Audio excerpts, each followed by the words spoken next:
Hello बच्चों, कैसे हो आप सभी। आज हम सिक्स में आपके पेपर स्टार्ट होने वाले होंगे। तो मेरे को दिल्ली गवर्नमेंट का बनाया हुआ सिक्स क्लास का इस साल का सैम्पल पेपर मिला है कि वो किस तरह आपको किस तरह का एग्ज़ाम आएगा और कितने घंटे का होगा और क्या क्या क्वेश्चंस होंगे।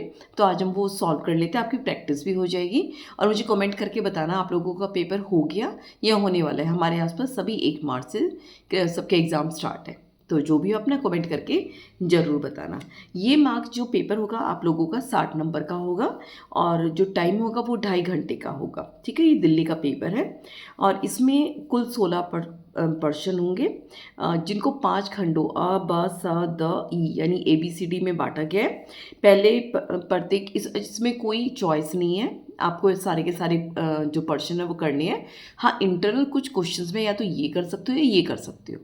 ठीक है, आपको ये भाई जैसे चौथा क्वेश्चन आया तो उसमें तो चौथे का ये वाला कर दो, ये वाला कर दो, लेकिन क्वेश्चन आपको 16 के 16 ही अटेम्प्ट करने पड़ेंगे। जो हमारा जो खंड एक में है पर्सन हमारा, वो 12 इसमें वो ऑप्शंस होते हैं, जैसे एक ABCD 4 ऑप्शंस मिलेंगे, आपको एक को टिक मार्क करना है बस। कई बार मैंने देखा बच्चे दो दो टिक मार्क कर देते हैं। 2 टिक मार्क करेंगे, चाहे बेशक उसमें आपका एक ठीक हो, लेकिन उसके नंबर नहीं मिलेंगे। एक का है तो आपको एक ही टिक मार्क आंसर करना है। ठीक है, 12 क्वेश्चन है, एक एक नंबर के ये 12 क्वेश्चन होंगे। खंड बी के अंदर हमारे 6 पर्सन होंगे और वो भी 2-2 नंबर के होंगे। खंड 3 में 3 पर्सन होंगे, 3-3 नंबर के होंगे। और खंड 4 में भी हमारे घ में भी 3 पर्सन होंगे जो 5 अंक के होंगे। और खंड में केस आधारित यानी कोई रियल लाइफ सिचुएशन देंगे, उसमें 3 केस आधारित क्वेश्चन होंगे जो 4-4 नंबर के होंगे। जिसके छोटे छोटे 4 नंबर को कैसे बांटा गया, उसमें 3 क्वेश्चन मिलेंगे, हर क्वेश्चन के अंदर एक एक नंबर का, एक दूसरा एक नंबर का और फिर 2 नंबर के। हम स्टार्ट करते हैं। आज हम खंड क और खंड ख करेंगे। ठीक है, स्टार्ट करते हैं अपना। जैसे हमारा पहला प्रश्न है कि अनुक्रम का अगला पद, जैसे 1, 2, 4, 8, 16 क्या होगा। इसमें हम बहुत आसानी से देख पा रहे हैं कि ये प्रश्न डबल होता जा रहा है। 1 का 2 हुआ, 2 का 4 हुआ, 4 का 8 हुआ, 8 का 16 हुआ, 16 का हम दुगना करेंगे तो हमारा 32 ये होगा। ठीक है, पहले क्या होता था, 5th क्लास तक आप लोग जो है क्वेश्चन पेपर पे आंसर टिक करके मैडम को दे देते थे या सर को दे देते थे। 6th में हो गए, आपको आंसर शीट में आंसर देना है, तो आप अटेम्प्ट कैसे करोगे, सबसे बड़ी बात होती है अटेम्प्ट कैसे करोगे। तो इसमें स्पेशल लिखा हो अपना क्वेश्चन नंबर जरूर डालना है। जैसे जब आप पहला लिख रहे हो तो यहाँ पर आप लिखोगे कि मैं भाई खंड क कर रहा हूँ। ठीक है, इसमें आप क्वेश्चन नंबर 1 डालोगे यानी पर्सन नंबर 1 डालोगे। फिर इसका जो पहले का उत्तर, इसमें आप क्या लिखोगे, पहले में जैसे हम उत्तर दे रहे हैं C कि 32 नंबर का 32 इसका उत्तर होगा, तो आप C लिख के साथ में लिख देना 32, ताकि कई बार मैडम को ABCD में गड़बड़ हो तो आपके 32 नंबर से आपको चेक कर पाएगी। ठीक है, अब हम जैसे दूसरे की बात करते हैं कि एक रेखाखंड में अंत बिंदुओं की संख्या क्या होगी। यानी रेखाखंड क्या होता है, ये हिस्सा, यानी यहाँ पे कट गया तो हमारे पास 2 बिंदु होंगे। और याद के लिए दिखवा लेते हो, किरण में एक बिंदु होता है और रेखा के अंदर एक भी अंत बिंदु नहीं होता। रेखाखंड जिसको हम नाप सकते हैं, तो इसमें 2 अंत बिंदु होंगे, यानी यहाँ पर भी खत्म, यहाँ पर भी खत्म। ये हमारा उत्तर ये भी C हो जाएगा। ठीक है, तो प्रश्न नंबर 2 में हम कैसे लिखेंगे इसको, इसका भी क्या लिख देंगे C और उत्तर क्या लिख देंगे 2। ठीक है, अब हमारा तीसरा प्रश्न क्या कहता है, वह संख्या जिसके अंकों का योग 14 हो। यानी इसको जैसे इसको आप जोड़ के देखोगे तो 1 जमा 4 जमा 0 कितना उत्तर आया, 5। इन अंकों को जोड़ना है। इसमें आप जोड़ोगे 4 जमा 5 जमा 6, 5 4 9, 9 6 15। हमें क्या चाहिए 14, ये भी नहीं होगा।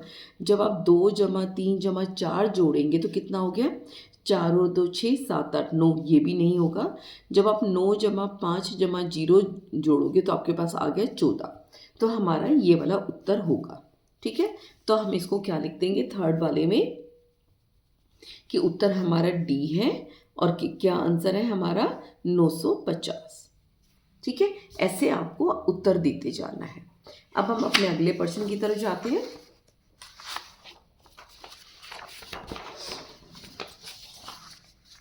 प्रश्न नंबर 4 में क्या बोलता है, क्वेश्चन क्या है, वाक्य the quick brown fox jumps right over the little lazy dog एक लाइन दे रखी है इंग्लिश की, में अक्षर ई कितनी बार आता है। देखो इसमें हम देखते हैं, एक तो एक बार ये आया है, इसमें नहीं है, इसमें भी नहीं है, नहीं है, नहीं है, इसमें भी नहीं है, दूसरी बार यहाँ पर आया है हमारा, ठीक है, तीसरी बार देखते हैं ये आया है, और चौथी बार हमारा ये आया है। तो 4 बारी जो चार बारी जो है हमारा ई अल्फ़ाबेट है, तो इसमें उत्तर हमारा सी यानी 4 ठीक होगा। तो इसको फिर वही उत्तर हम लिख देंगे कि हमारा 4th जो है उसमें जो उत्तर सी है, और कौन सा ठीक है, 4। अगला करते हैं, वह अभाज्य संख्या जो 5 से विभाजित हो, संख्या कौन सी होनी चाहिए, अभाज्य। 35 है, ये अभाज्य नहीं भाज्य है, और जो 25 है वो भी 5 से भाग हो जाते हैं, लेकिन ये भी भाज्य संख्या है। 5 जो है ये अभाज्य संख्या है और 5 से विभाजित हो रहे हैं, हम इसको भी चेक कर लेते हैं। 15 ये तीनों की तीनों भाज्य संख्या है, और हमें क्या ढूंढनी है, अभाज्य संख्या। अभाज्य संख्या हमारी सिर्फ 5 है, जो 5 से भाग हो जाती है। तो अब उत्तर 5 में सी लिखेंगे और उत्तर लिख देंगे हम 5, ठीक है। आप यहाँ पे टिक लगा सकते हो अपनी आसानी के लिए। 47/9 का मिश्रित भिन्न क्या होगा। हम इसको 47 को कैसे करेंगे, 9 से भाग देंगे, क्या हो जाएगा, 9 पंजे 45, 2 हमारा बचा, और 2 बचने के बाद हम इसको कैसे लिखेंगे, 5 सही 2 हमारा ऊपर जाता है, 9 नीचे आता है। इसमें कहाँ पे उत्तर है हमारा, बी पार्ट, 5 सही 2/9, ये हमारा हो जाएगा बी पार्ट। तो यानी 6th वाले में हम लिखेंगे बी है, जो उत्तर हमारा है 5 2/9, ये ऐसे, ठीक है। अगला करते हैं 7th में क्या थे, 5 मीटर लंबे एक आयताकार बगीचे का क्षेत्रफल 1000 मीटर है, बगीचे की चौड़ाई क्या होगी। जब भी हमें आयताकार हो तो जब चौड़ाई निकालनी होती है, हम क्या करते हैं, क्षेत्रफल को किससे भाग देते हैं, लंबाई से, है ना। क्षेत्रफल हमारा 1000 है और हम उसकी लंबाई कितनी है, 50 मीटर है। काटा, ये 0 से 0 कट गया, 5 से काटा, 5 दूनी 10 और 0 कितना आ गया, 20 मीटर। उत्तर क्या है हमारा, ऐसे बहुत आसान सवाल है, मैंने आपको करवा के सब आप आसानी से कर लोगे। तो हम 7th का उत्तर लिखेंगे ए यानी 20 मीटर, ठीक है। अटेम्प्ट करने का तरीका सीख पा रहे हो ना। उसके बाद 84 के अभाज्य गुणनखंड क्या बनेंगे।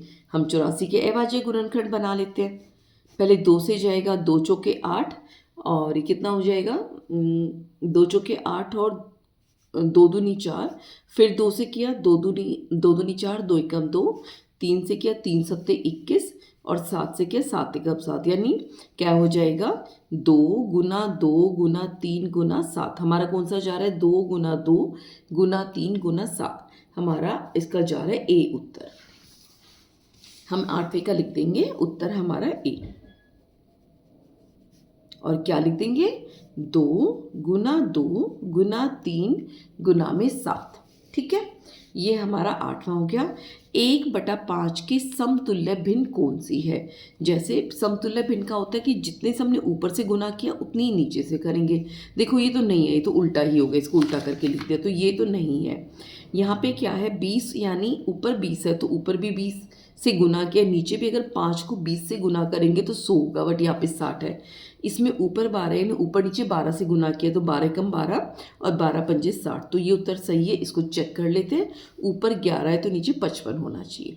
तो हमारा उत्तर इसका 9वें का क्या होगा, सही वाला सी, और वो हमारा है 12/60। अब हम करते हैं 10वां, वृत्त को केंद्र और वृत्त के किसी एक बिंदु, वृत्त पर किसी बिंदु के बीच की दूरी को, यानी ये हमारा वृत्त है, इसके बीच में होता है केंद्र, ठीक है। केंद्र से जब हम किसी एक बिंदु को मिलाएंगे तो इसको हम कहते हैं त्रिज्या। तो ये क्या कहलाएगी, हमारी त्रिज्या। तो इसका हम उत्तर लिखेंगे 10वें का बी, और बी में क्या उत्तर होगा इसका, त्रिज्या, ठीक है। ये हो गया 10वां। अब हम जाते हैं 11वें की तरफ। एक वर्ग में सम्मिलित रेखाओं की सममित रेखाओं की यानी सिमेट्री लाइन, हम वर्ग बनाएंगे जिसकी चारों भुजाएं बराबर होती है। इसमें कितनी रेखा सिमेट्री की बना सकते हैं, यानी उसको फोल्ड करें तो उसके ऊपर आ जाए। एक ये हो गई, एक, दो ये हो गई, तीसरी अगर कोने से कोने पे करेंगे तो भी जाएगा, तीन, और एक ही कोने में, तो कितनी हो जाएंगी, चार। तो हम इसके 11वें का उत्तर क्या लिखेंगे कि डी है और इसका उत्तर है 4। ठीक है, अब देखो इतना अच्छा तो मैडम आंख बंद करके चेक करके पूरे नंबर दे देंगी। उसके बाद है लक्ष्मी के बचत खाते में क्रमशः 30, 40 और 50 रुपये यानी जमा क्रेडिट की प्रविष्टि, यानी लक्ष्मी ने अपने खाते में, बैंक के खाते में 30 रुपये जमा कराए, 40 जमा कराए और 50 जमा कराए, और 40, 50 और 60 निकासी की पर, यानी ये इसने पैसे निकाल लिए। तो अब बताओ कितने पैसे हैं, यानी जो हम दो अलग अलग बना लेंगे, ये जमा किए और ये क्या किया इसने, ये वहाँ करके नहीं दिखाना, आपको सीधा उत्तर लिखना है। ये हमारी हो गई निकासी। जमा में क्या क्या किए, 30, 40 और 50, कितना हो गया, 0, 4, ये सारी जमा होंगे, 4 और 3 7, 7 और 5 12, 120 रुपये तो जमा कराए, निकाले कितने, 40, 50 और 60, हम इनको जमा करेंगे तो कितना हो गया, 0, 5 4 नोट 6 15, 150 रुपये तो निकाले और 120 जमा कराए।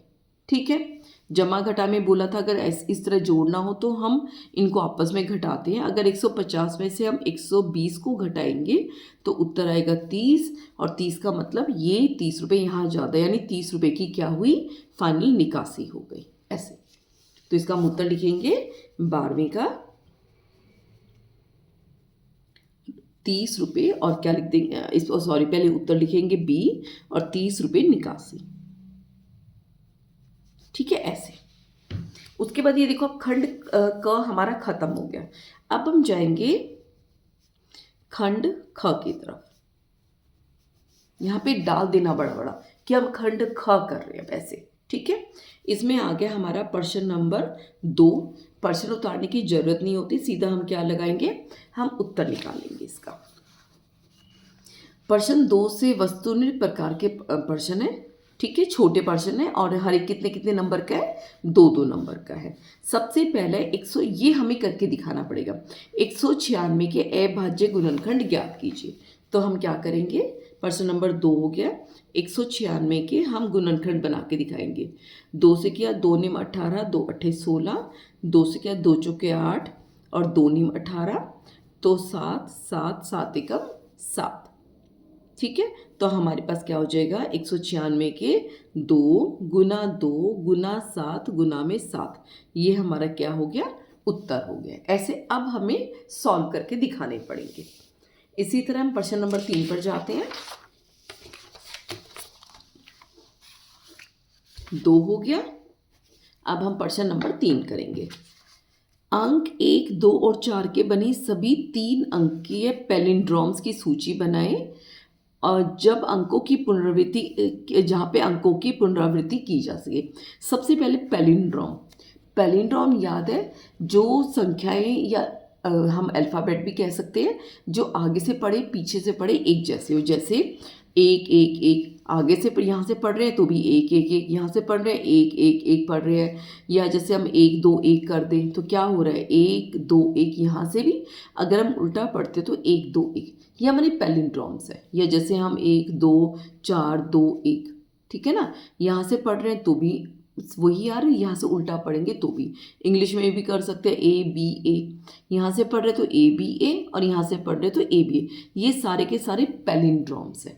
तो हमें क्या क्या करना है, खंड 1 2 और 4 से बने। ठीक है, तो इसमें हम प्रश्न नंबर 3 करेंगे और यहाँ लिखेंगे इसका उत्तर। उत्तर में कैसे लिखेंगे, पहले हम 1 को रिपीट करते हैं तो क्या क्या बन जाएगा, 1 1 1, फिर 1 2 1 1 4 1, हमने सारे इस्तेमाल कर लिए। फिर हम 2 पे जाएंगे, कोमा लगा देते हैं, 2 2 2 2 1 2 2 4 2, ये सारे पैलिंड्रोम्स है। चाहे ऐसे पढ़ो सेम आ रहे हैं। फिर हम 4 पे जाएंगे, 4 4 4 4 1 4 4 2 4। इसके अलावा हमारे पास और कोई पैलिंड्रोम नहीं बनेगा। तो हमारे पास हम लिखेंगे कुल 9 पैलिंड्रोम्स बनेंगे। ठीक है। कुल इसमें हम लिख भी सकते हैं, सबसे छोटे से स्टार्ट करके भी लिख सकते हैं, ऐसे लिखना हो तो ऐसे भी लिख दें। क्या लिख देंगे, एक एक एक, फिर क्या लिख देंगे, इससे बड़ा क्या हो जाएगा हमारे पास, एक दो एक और एक चार एक, और क्या हो जाएगा हमारा, फिर इस पे आ जाएंगे 212, 222, 242, और क्या हो जाएगा हमारे पास 414, 424 और 444। ये हमारे, हम ऐसे उत्तर लिख के दिखा देंगे। ठीक है, समझ आएगा पैलिंड्रोम। इस बार ने आपकी रिवीजन भी हो रही है। अब हम जाएंगे प्रश्न नंबर 4 की तरफ। इसमें क्या कहता है, विद्यार्थी को पसंदीदा रंग जानने के लिए एक सर्वेक्षण किया गया। परिणाम इस प्रकार से थे, नीला, ऐसे कलर दिए गए हैं। कितने कलर हैं, 1 2 3 4, 1 2 तो 20 कलर है कुल। ठीक है, उपरोक्त आंकड़ों के लिए एक आवृत्ति सारणी बनाए। आवृत्ति तो जो हम रिपीट कर सके, तो बनाएंगे सारणी हम करते। इसमें से आप देखो यहाँ पे अब अथवा दे रखा है, आप या तो ये वाला क्वेश्चन अटेम्प्ट करेंगे या ये वाला करेंगे, दोनों करने की जरूरत नहीं है। या तो ये कर दो या ये कर दो, टाइम बचे तो दोनों कर दो, लेकिन एक ही करो जिसमें आपको सबसे ज़्यादा कॉन्फिडेंस हो। तो हम क्या करेंगे यहाँ पे, अब जैसे प्रश्न नंबर जो हमारा प्रश्न नंबर 4 आ गया, उसका हम कर रहे हैं ए पार्ट। ठीक है, तो यहाँ पे हम क्या कह रहे हैं, हम ऊपर लिख देंगे आवृत्ति सारणी, यहाँ पे लिखेंगे रंग, और यहाँ लिखेंगे आवृत्ति कि कितनी बार ये रिपीट हो रही है। ठीक है, यहाँ पे आप पेंसिल से कर वो खींच देंगे। मेरे पास मैं फुट्टा लेके नहीं बैठी, तो यहाँ पर आप खींच देंगे। ठीक है, यहाँ पर रंग लिख देंगे। हमारे पास क्या क्या रंग है, नीला, गुलाबी, और क्या है, लाल है, और क्या है इसके अंदर, पीला, और क्या कलर है इसके अंदर, हरा। अब इनको गिनेंगे, जैसे नीला आया हुआ है हमारा 1 2, हम काटते जाएंगे 1 2 3 4, 4 बारी हमारा आया हुआ है नीला, हम यहाँ लिख देंगे 4। आप लाइन खींचो तो यहाँ पर भी खींच सकते हो। ठीक है, लाल के बाद हम गुलाबी गिनेंगे, गुलाबी 1 2 3 4 5, इसमें है नहीं, 5 बारी हमारा गुलाबी आया हुआ है। लाल देखते हैं, 1 2 3 4 5 6, 6 बारी लाल है। पीला है हमारे पास 1 2, 2 बारी पीला है, और हरा 1 2 और 3 बारी हरा हो गया। कंफर्म करने के लिए हम जोड़ के भी देख लेते हैं, 6 5 4 9 9 से 15 15 17 3 20, 20 ही रंग थे, 20 हमने पूरे कर दिए। आपको सिर्फ ये सारणी बना के आनी है। ठीक है, अब हम इसका दूसरा प्रश्न, चौथा बीबी, मैं आपको करके दिखा देती हूँ। ठीक है, इसमें क्या है, एक दंड आलेख, दंड आलेख याद नहीं, या हम ऐसे बनाते थे, ऐसे इस टाइप का एक दंड आलेख प्रत्येक कक्षा में विद्यार्थियों की संख्या दर्शाता है। कक्षा 5 के लिए दंड 10 इकाई ऊंचा है, और कक्षा 6 के लिए दंड 13 इकाई ऊंचा है। यदि पैमाने की लंबाई 1 इकाई 4 विद्यार्थियों के बराबर है, यानी 1 इकाई में 4 विद्यार्थी हैं, तो दोनों कक्षाओं में विद्यार्थियों की कुल संख्या क्या होगी। 5 में है 10 इकाई, 6 में है 13 इकाई, बस इकाई की जगह हमें 4 विद्यार्थी लिखना है। जहाँ इकाई वर्ड है उसकी जगह हम 10 गुना 4 विद्यार्थी हो जाएगा ऐसे। तो हम, आप बनाना चाहो तो ऐसे दंड आलेख बना भी सकते हो। यहाँ पर हम, यहाँ पे हम डाल देते हैं 1 2, लिखते जाओ, ये 10 तक हो जाएगा, 11 12 ऐसे 13, और जो हमारा ये जा रहा है 5वीं क्लास के लिए, और ये जा रहा है 6ठी क्लास के लिए।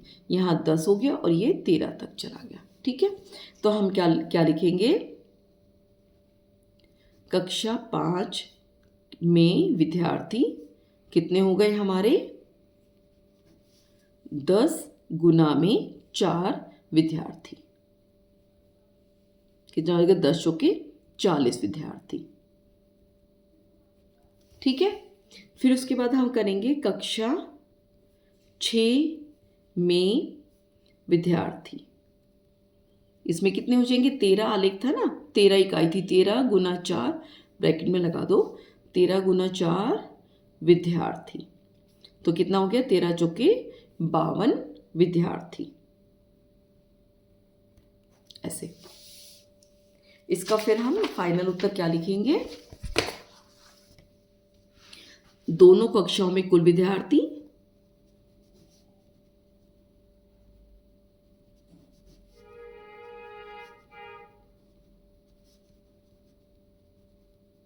कितने हो जाएंगे हमारे, 40 जमा 52 बराबर है 92 विद्यार्थी। ये हमारा क्या हो जाएगा, उत्तर हो जाएगा। ठीक है, ये हमारा हो गया चौथा प्रश्न।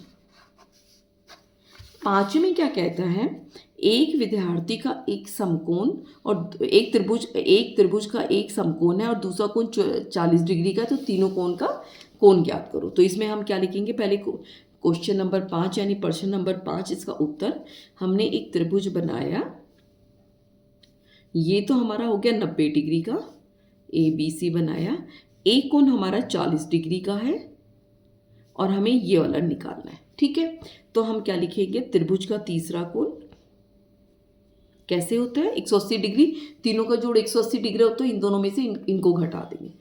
त्रिभुज का तीसरा कोण किसके बराबर हो जाएगा, 180 डिग्री घटा त्रिभुज के दो कोण,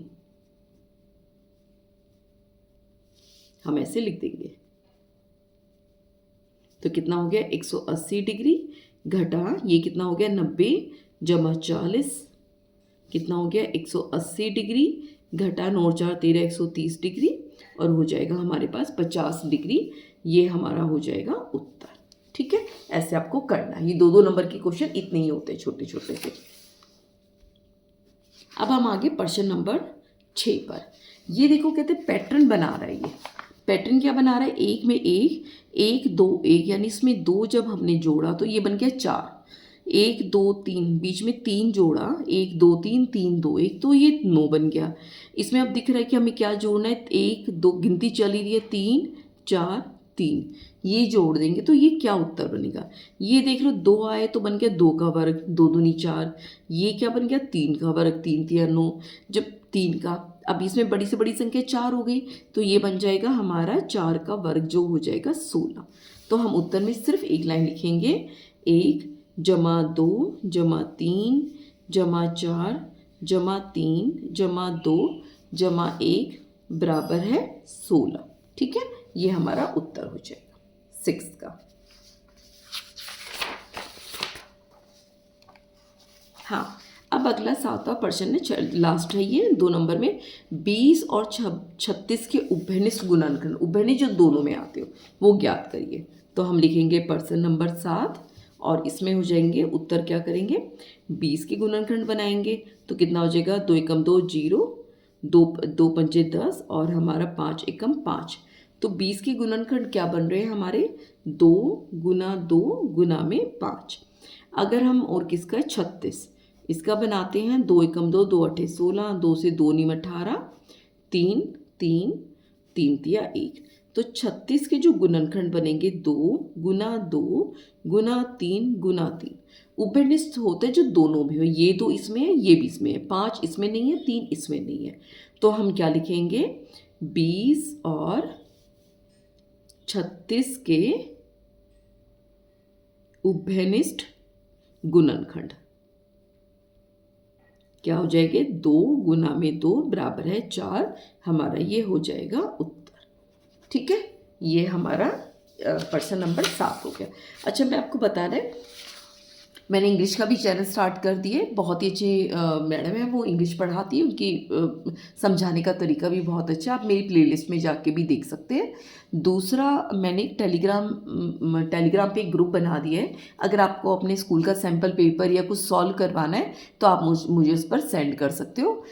उसका जो चैनल का जो ग्रुप है उसका लिंक मैं नीचे अपने डिस्क्रिप्शन बॉक्स में दे दूँगी, आप उस पर जाकर ज्वाइन कर सकते हैं। कल हम बाकी के प्रश्न करेंगे, तब तक अपना ध्यान रखिए, टेक केयर।